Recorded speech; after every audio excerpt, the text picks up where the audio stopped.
নমস্কার বন্ধুরা, পুষ্পশ্রী নার্সারি কোলাঘাট। আমি কমল। আর আজকেও এসে গেছি কিন্তু একটা জবা গাছের ভিডিও নিয়ে। আর প্রতিদিনের মতো আমরা অনেকটা জানলেও আজকে কিন্তু জবা গাছের বিষয় নিয়ে জানবো। আর জানতে আমাদেরকে হবেই।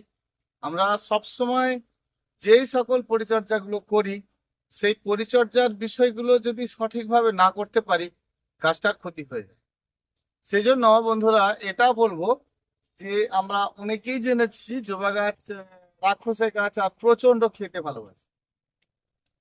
তো জবা গাছ খেতে ভালোবাসে, সব ঠিক আছে, কিন্তু আপনি খাতেও দিচ্ছেন, কিন্তু দেখছেন গাছের একের পর এক সমস্যা আপনার হচ্ছেই।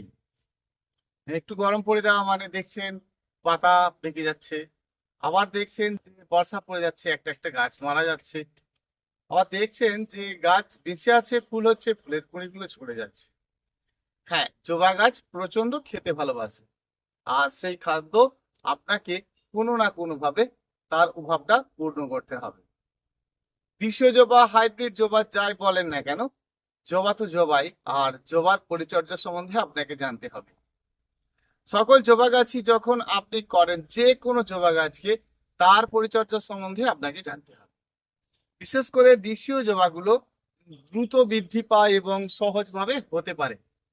যাদের ক্ষেত্রে যে কোনো জবা গাছে দেখবেন এই সময়কার জন্য দেখবেন যে গাছের মতো একদম কাণ্ডের মতো একদম সাদা সাদা ভরে গেছে, আবার সবুজে সবুজে ভরে গেছে। তো এরকম ছত্রাক যদি আপনার ধরে থাকে, তাহলে আপনারা করেন কি, যে একটু ফাঙ্গিসাইড স্প্রে করে দিন। দেখুন, অবশ্যই সেটা করবেন, কিন্তু অনেকেই যেটা করে যে ওই কাণ্ডের মধ্যে ভালো করে পরিষ্কার করে ছুরি দিয়ে বা কোনো দিয়ে পরিষ্কার করে দিয়ে কি করছেন, ভালো করে ফাঙ্গিসাইড দিয়ে দিচ্ছে। দেখুন, কাটা জিনিসের ওপর এরকম পাওয়ারফুল কিছু দেওয়া যাবে। অর্থাৎ আপনার গাছের কাণ্ডে যখন দেখবেন যে সাদা সাদা কোনো ধরে গেছে, সেটা জবা গাছের ক্ষেত্রে কেন, বিশেষ করে এটা আম গাছের ক্ষেত্রে দেখা যায়, পেয়ারা গাছের ক্ষেত্রে দেখা যায়। তো গাছের কাণ্ডের মধ্যে যখন দেখবেন যে গোটাটা সাদা হয়ে যাচ্ছে, গোটা কাণ্ডটার মধ্য দিয়ে ঠিক সরাজুর মতো লম্বা লম্বা সাদা সাদা লোম হয়ে হয়ে গিয়ে গাছের কাণ্ডটা খারাপ করে দিচ্ছে, সেক্ষেত্রে যেটা করবেন, অবশ্যই ছুরি দিয়ে করবেন। ভালো করে দেখবেন যে গাছের যে ছালটা রয়েছে সেটা না ছুলে যায়। তাহলে কি হবে, আপনি যে ফাঙ্গিসাইড দেন সেটা কিন্তু একদম কাণ্ডের উপরে মানে ক্ষতি করবে। অবশ্যই সেটা করবেন না। আস্তে আস্তে ওটা পরিষ্কার করে দেবেন। আর ফাঙ্গিসাইড আপনি একদিন দেবেন। ফাঙ্গিসাইড দেওয়ার আগে আপনি পরিষ্কার করে ভালো করে চুনকে, পানি খাওয়া চুন আর কি, একটা জায়গায় একটু গাঢ় করে ফেলবেন, মানে পাতলা না, একদম গাঢ় করবেন, যেমন রং করা হয় আর কি। আর ওই কাণ্ডের মধ্যে আস্তে আস্তে ভালো করে দিয়ে দেবেন। দেওয়ার ঠিক একদিন কি 2 দিন পর অটোমেটিকই ধুয়ে যেতে পারে, বা আপনি ধুয়ে দিতে পারেন। তাহলে ওই কাণ্ডের মধ্যে যে সকল ছত্রাক আপনার রয়েছে, সেটা যে কোনো গাছের ক্ষেত্রেই বললাম, যেমন আপনার আম গাছের ক্ষেত্রে হয়, পেয়ারা গাছের ক্ষেত্রে হয়, বিশেষ করে জবা গাছের ক্ষেত্রে এটা হয়, যেমন হাজারি বেলের গাছের ক্ষেত্রেও এটা হয়।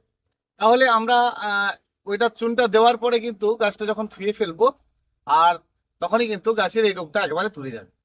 তারপরে কিন্তু আমরা আবার ফাঙ্গিসাইডটা ওই কাণ্ডের মধ্যে দেব। তাহলে ফাঙ্গিসাইড আমরা দিতে গেলে আমরা অনেকেই যেটা করি, কেটে দিয়ে খানিকটা লাগিয়ে দিলাম, না, এভাবে দেওয়ার দরকার নেই। কাটার উপরে কিন্তু এরকম পাওয়ারফুল কিছু দেওয়া যাবে না। অর্থাৎ আপনি যখন ছুরি দিয়ে আস্তে আস্তে কাণ্ডের মধ্যে দেখবেন পরিষ্কার করবেন, সেটা যেন গাছের ছালটা না কেটে যায়, আর তাহলে কিন্তু আপনার ভালো কাজ হবে। তারপরে আপনি দেবেন, তাহলে কিন্তু একদম সাথে সাথে গাছের রোগটা ভালো হবে এবং পরিষ্কার হবে। আরো বিশেষ কয়েকটা বিষয় নিশ্চয়ই জানবো, তবে এই কাজটা করবেন, খুব ভালো কাজ পাবেন। জবা গাছ আপনার সব সময়ের জন্য খেতে ভালোবাসে। খেতে ভালোবাসে মানে আপনি ঠিক কোন ধরনের খাদ্য দিচ্ছেন, যে গাছ আপনার খুব ভালো হচ্ছে। দেখুন, জবা গাছে আপনাকে আমি একটা কথা বলি, যে ধরনের খাদ্যটা আপনি দেবেন, ধরুন এই ধরনের খাদ্যটা আপনি কিন্তু দেবেন, যে ধরনের খাদ্য আপনি দিচ্ছেন দেবেন, কিন্তু এই ধরনের খাদ্যগুলো জবা গাছ ভীষণ পছন্দ করে। যেমন আপনার বাদাম খোলটা খুব পছন্দ করে, জন্য এই খাদ্যগুলো দিয়ে রাখবেন, বাদাম খোল, বনডাস্ট, যেগুলো কিন্তু বানিয়ে রাখবেন। আর এই খাদ্যটা আপনার কিন্তু গাছের গোড়াতে কম বেশি আপনাকে দিয়ে যেতে হবে। তাহলে বনডাস দেবেন, বাদাম খোল দেবেন, এগুলো দেবেন। কারণ এগুলো সদ্য সদ্য গিয়ে গাছের গোড়ায় দেবেন না। অবশ্যই ওর সঙ্গে চাল বা খুদ বা ভাত, তিনটের যে কোনো একটা মাটি ওই খাদ্যের সঙ্গে মাখবেন। আর একটা জায়গায় মেখে রাখবেন মাটির সাথে, দিয়ে জলের ছিটে দিয়ে 7 দিন পর থেকে আপনি ব্যবহার করবেন নিজের খেয়াল খুশি মতো।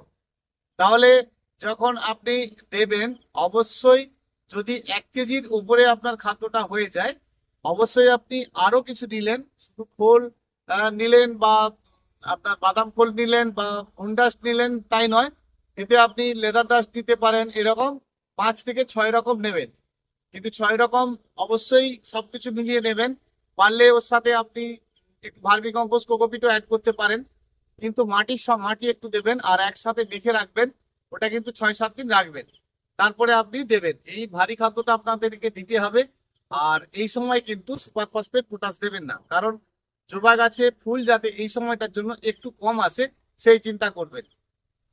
কারণ জবা গাছের গরমের পর খারাপ অবস্থা আসে, আর খারাপ অবস্থা আছে মানে তারপরেও যদি আপনি ফুল নিতে চান, তাহলে জবা গাছের অবস্থাটা আরো খারাপ হয়ে যাবে। অর্থাৎ প্রথমত আপনাকে গাছের গ্রোথটা ঠিক করে নিতে হবে, আর গ্রোথ ঠিক করে নিলে কিন্তু খাদ্য আপনাকে দিতে হবে। তাহলে আপনি এই বর্ষাতে দেবেন কি করে? যদি আপনার টবে গাছটি ভার্মি কম্পোস্ট কোকোপিট ইত্যাদি মেখে করা থাকে, তাহলে কিন্তু আপনাকে এইগুলো জানতে হবে যে ভার্মি কম্পোস্ট কোকোপিট আপনি মেখেছেন ঠিক আছে, তাতে বেশি বৃষ্টির জল কিন্তু খাওয়ানো যাবে না। দেশীয় জবা হলে তবুও মেনে নেবে। দেশীয় জবা বলতে আপনার যেটা বোঝায় কালীঘাট জবা, পঞ্চমুখী জবা, সাদা দিশি জবা। আর হাইব্রিড বলতে আমরা যেগুলো বুঝছি সেগুলো হচ্ছে আপনার পুনা জবা, ব্যাঙ্গালোর জবা, ট্রপিক্যাল জবা, আমেরিকান জবা, নানান ধরনের যে সকল কোয়ালিটি গুলো আছে, এরা কিন্তু খুব শৌখিন গাছ। আর এই শৌখিন ভ্যারাইটি গুলোতে আবল তাবল ট্রিটমেন্ট নিলে কি হবে, গাছের দুরবস্থাটা ফিরে আসবে। অর্থাৎ যদি আপনার টপ প্লাস্টিকে থাকে, প্লাস্টিকের টপ থাকে, তাহলে তো অবশ্যই আপনাকে জলের বিষয়টা একটু ভাবতে হবে। কারণ আপনি যখন গাছ রোপণ করেছিলেন, ভালো করে নুড়ি দেওয়া আছে কিনা, এগুলো যদি না থাকে তাহলে কিন্তু এই বৃষ্টির জল খেলে গাছের ধীরে ধীরে ক্ষতি হতে থাকে। সেই জন্য বলবো, যখন আপনারা টবে গাছ রোপণ করা আছে, গাছের কন্ডিশন যদি ভালো থাকে এবং ছোট টব 6 ইঞ্চি টবের মতো যদি গাছ রোপণ করা থাকে 1 বছরের মতো, আর 8 ইঞ্চি টবের মতো যে সকল গাছ রয়েছে ধরুন 2 বছর প্লাস, তাহলে কিন্তু বৃষ্টির জল খেলে কিচ্ছু যায় আসে না। তাহলে গাছের সঠিকভাবে খাদ্যটা ঠিক থাকতে হবে এবং গাছের রংটা ভালো থাকতে হবে, তারপরে আপনার দেখবেন নিজের থেকেই ফুলটা আসবে। অর্থাৎ এই সময়টায় এই খাদ্যের সাথে কিন্তু সুপার ফসফেট, পটাশ, পেঁয়াজের খোসা, কলার খোসা এটা কিন্তু ব্যবহার করবেন না। কারণ গাছকে একটু সারিয়ে নিতে হবে। আর জবা গাছের একবার রুট যদি পচে যায়, তাহলে সেই রুট তুলে গাছের মাথা তুলতে অনেকটা সময় নিয়ে নেবে। আর বাইরে যদি তখন মানে বাইরে মানে বৃষ্টির জল খাচ্ছে, এরকম অবস্থাতে আপনার জবা গাছ যদি থাকেই, তাহলে কিন্তু আপনার মাটিকে বারে বারে এলোমেলো করা যাবে না। শেডের মধ্যে থাকলে আপনি হালকা করতেই পারেন, কিন্তু যদি আপনার বাইরে থাকে তাহলে কিন্তু করার একদমই যাবে না। মাঝে মধ্যে অবশ্যই আপনারা যে কোনো একটা কীটনাশক ওষুধ দিয়ে রাখবেন। আর জবা গাছের জন্য মূলত যেগুলো লাগে সেটা হচ্ছে ফেন্ডাল, একতারা, অ্যাডমায়ার, এই সকল ধরনের ওষুধগুলো কিন্তু আপনার এই মিলিবাগ উঠে হয়ে যাওয়া এগুলো থেকে ভালো কাজ করে। এদেরকে লিটারে 1 ml করে দিয়ে মাঝে মধ্যে স্প্রে করবেন। ওষুধ দেওয়ার মোটামুটি আপনাকে 10 দিন 15 দিন অন্তর হলেও একবার করে দিতে হবে। আর জবা গাছে এই ওষুধ একটু দিতে হবে আপনাকে মাঝে মধ্যেই। জবা গাছের একেবারে ফাইনালি ডাল না কাটলেও ডগাগুলো পিঞ্চ করে দেবেন। যে গাছের ডালগুলো বেঁকে টেরে আছে, গাছ আপনার একদম ফ্রেশ নেই, একটু করে ডগাগুলো পিঞ্চ করবেন এবং খাদ্যটা কিন্তু দেবেন। তাহলে আপনারা এই খাদ্য বানানো খাদ্য যখন দেবেন, অতিরিক্ত বর্ষার সময় নয়, ঠিক ওয়েদার ক্লিয়ার হবে, ধরুন 6 দিন 7 দিন ভালো ওয়েদার আছে, আপনি কিন্তু দেবেন। এবং সব থেকে বড় কথা, গাছের গোড়াতে ফাঙ্গাস অ্যাটাক যাতে না করে, টাইথেনিয়াম M45 বা ইন্ডোফিল M45 দোকানে পাবেন। বোধহয় এখন 20-22 টাকা শ, কারণ অনেকদিন আমি নিই না এটা। তো যাই হোক, আপনার ফাঙ্গিসাইড হিসাবে যদি এটা দিতে পারেন, মাটিতে কিন্তু খুব ভালো কাজ করবে। আর মাটিতে এটা দেবেন, লিটারে কিন্তু 2 গ্রাম করে দেবেন। আর সাদা মাছি যদি আপনার থাকে তাহলে পেগাসাস নামে ওষুধটা দেবেন, খুব ভালো কাজ করবে। পেগাসাস নামে ওষুধ যদি আপনি দেন, তাহলে কিন্তু লিটারে 2 গ্রাম করে দিতে হবে। আর কীটনাশক ওষুধটা আপনাকে এই কারণে মাঝে মধ্যে দিতে হবে, এই বর্ষার সময় গাছে একটা গুটি পোকা এসে গাছের ডগা থেকে গাছের ছাল চামড়া সব খেয়ে গাছটাকে একেবারে খারাপ করে দেয়। সেই জন্য আপনারা এই জিনিসটা মাঝে মধ্যে দেবেন। তাহলে কীটনাশক ওষুধ হিসাবে আপনি যে কোনো একটা ভালো কীটনাশক নিয়ে নিন, সেটা প্রোক্লেন, আমলা, উম, তারপরে আপনার বলেই যাচ্ছি, এই ধরনের মোটামুটি আপনাকে কয়েকটা ওষুধ রয়েছে, যে কোনো কীটনাশক একটা আপনাকে দিতে হবে। তাহলে আপনি কীটনাশক হিসাবে যদি প্রোফেক্স সুপারটা দেন তাহলে পাওয়ারফুল ওষুধ। তো প্রোফেক্স সুপার যদি আপনি দেন তাহলে কিন্তু আপনি বিকেল টাইমে দেবেন। তাহলে আপনাকে দিলে অতিরিক্ত পরিমাণে দেওয়া যাবে না। ধরুন রৌদ্রের সময় আপনি দিয়ে ফেললেন, বেশি পরিমাণ বেশি হয়ে গেল, তাহলে কিন্তু গাছের পাতা পড়ে যেতে পারে। অর্থাৎ একটু হাই পাওয়ারের ওষুধ তখনই দেবেন যখন দেখবেন আপনার পোকা একদমই যাচ্ছে না, গাছের মতো গুটি পোকা একদম সমস্ত গাছের ডগা খেয়ে একদম গাছের ছাল চামড়া সব খেয়ে শেষ করে দিচ্ছে, তাহলে কিন্তু আপনাকে দিতে হবে। যে কোনো একটা কীটনাশক দিলেই আপনার হবে, কিন্তু মাঝে মধ্যে। তবে তরল খাদ্য আপনি এই বর্ষাতে কি করে দেবেন, সেই জন্য ওয়েদার একটু ক্লিয়ার হোক, অবশ্যই খাদ্য দেবেন। তাহলেই দেখবেন খাদ্য যদি আপনার গাছে সঠিকভাবে থাকে, তাহলে জবা গাছে কিন্তু ওই কুঁড়ি ঝরে পড়ে যাওয়া এই সকল বিষয়গুলো একদমই থাকবে না। সেই জন্য সব সময় আমরা গাছ রোপণ করতে গেলে বারে বারে আপনাদেরকে এটা বলেছি যে প্লেন ভাবে গাছ রোপণ করা। আর জবা গাছ এটা খুব পছন্দ করে, যারা বিশেষ করে মাটিতে গাছ রোপণ করে, আর তাদের ক্ষেত্রে কেবলমাত্র মাটি আর বালি মেখে করতে বলেছিলাম। 30 ভাগ বালি যদি আপনি মাটির সঙ্গে মেখে করেন তাহলে এইসব সমস্যা হবে না। আর যদি আপনার হয়েই থাকে, ধরুন পুরো আগের থেকেই হয়ে রয়েছে, তাহলে আপনাকে কিন্তু একটু বৃষ্টির জল থেকে দূরে রাখতে হবে। আর তা নইলে কিন্তু আস্তে আস্তে গাছের কাণ্ড লাল হতে হতে দেখবেন গোটা কাণ্ড ফসকা পড়ে গিয়ে গাছের ক্ষতি হতে থাকবে। সেই জন্য আমরা এই কয়েকটা কেয়ার কিন্তু অবশ্যই করব। জবা গাছে এছাড়া বিশেষ কিছু পরিচর্যা লাগে না। গাছের পাতা পরিষ্কার পরিচ্ছন্ন রাখা, গাছের খাদ্যটা কিন্তু আপনার দেওয়া। খাদ্য দেওয়া মানে গাছের অতিরিক্ত ফুলের জন্য খাদ্য দেওয়া নয়, গাছকে বাড়িয়ে তোলার জন্য খাদ্য আপনাকে দিতে হবে। আর জবা গাছে কিন্তু প্রচুর পরিমাণে ফুল নিতে হলে জানবেন প্রচুর পরিমাণে ডোগা চাই, আর গাছে খাদ্য বন্ধ করে দিলে কিন্তু গাছে ফুলে ফুলে ভরে যাবে। তাহলে একটা সময় আপনি খাদ্য দিয়ে গাছটাকে গ্রোথ করে নিন, তারপরে খাদ্য দিন, দেখবেন আপনার জবা গাছে প্রচুর পরিমাণে নিজের থেকেই ফুল হচ্ছে। এবং জবা গাছ একটু রৌদ্রেতে রাখতে হবে, স্যাঁতস্যাঁতে জায়গায় বা জবা গাছের উপরে পাতার জল পড়ছে, তাহলে কিন্তু পাতার মতো ফাঙ্গাস অ্যাটাক করবে, কালো কালো স্পট ধরে যাবে, ডাঁটার মতো দেখবেন কালো কালো ধরে যাচ্ছে।